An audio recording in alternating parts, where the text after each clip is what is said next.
Government corruption has never been more prevalent or caused more harm. It's why extremism is on the rise. It's why the financial gap between the haves and have-nots has never been wider.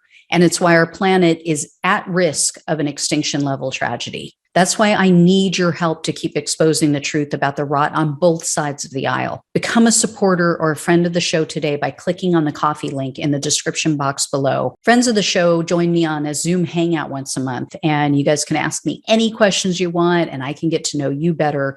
But the most important reason to help is to keep the show alive.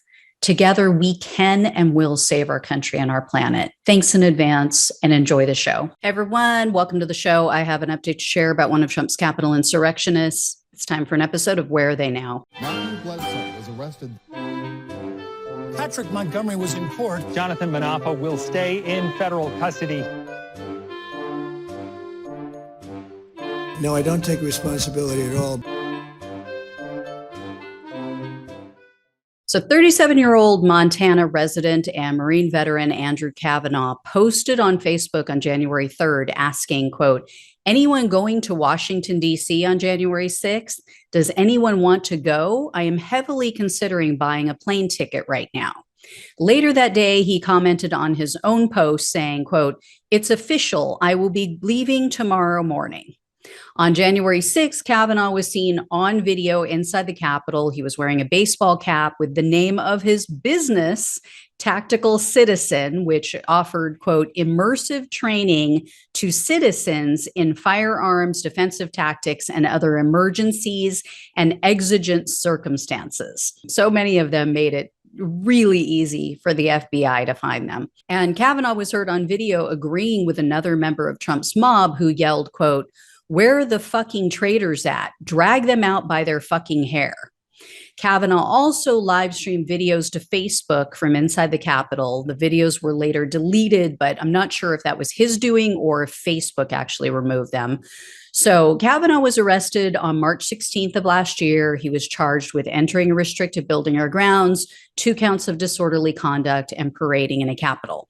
In February of this year, Cavanaugh pleaded guilty to the parading charge. He was looking at a sentence of up to 6 months in jail, 5 years of probation, and up to $5,000 in fines.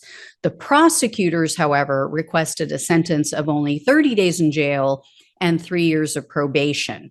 And Cavanaugh's defense attorney asked for a sentence of probation only, of course. At the sentencing hearing, the prosecutor argued that Cavanaugh deserved some time behind bars because he, quote, weaponized his military background. U.S. District Judge Amit Mehta presided over this case, and unfortunately, he disagreed. He said that there was, quote, no evidence he used any of his training or knowledge.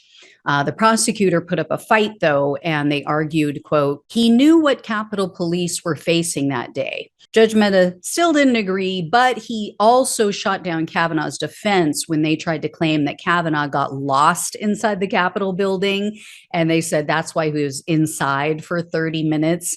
Cavanaugh also spoke at his sentencing hearing, and once again, all I heard was me, and how his actions affected him. Evidently, he couldn't attract clients after January 6th, so he said he had to shut down his business and he went into construction. And then Cavanaugh said that his actions on January 6th, quote, really completely ruined his reputation. Kavanaugh told the judge it's his intention to, quote, never participate in anything like this again. And he went on to say, quote, I worked hard after I got out of the military to earn my bachelor's degree and start a business, and that was ruined by this. I did use my military experience, but everything I was taught in the military was always try to mitigate a situation and de-escalate. And quote, this has really honestly changed my life more than serving in combat. I'm sorry to the government for being here. The government has only changed my life for the better. Aside from actually fighting in a war, I've used my GI Bill to get a degree. I used my VA home loan to purchase a home. I just want to raise my family and hope that my country unifies again someday. If I ever thought in the mountains of Afghanistan or the streets of Iraq that my country, people would be so against each other politically, I'm so sorry to you for having to be in front of you today. That's all, Your Honor. So before issuing his ruling, Judge Mehta said that Kavanaugh is, quote, not blameless by any stretch of the imagination, but he also said, quote, I think we forget to ask the question why.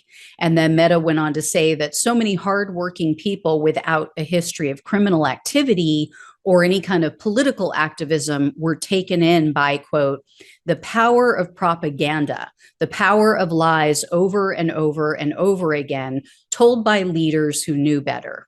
In the end, the judge sentenced Kavanaugh to only 24 months of probation, 60 hours of community service, and $500 in restitution. Not anywhere near enough, especially when you consider that his so-called apology really had nothing to do with the officers or the people who were terrorized that day. You know, this guy agreed with one of the traitors who was in that building that day, who said that lawmakers should be pulled out by their hair. So, and you're going to give this guy a pass. Unfreaking real. Anyway, guys, I'll let you know when and if I hear more. Thanks so much for watching and listening. Take care, and I'll talk with you soon.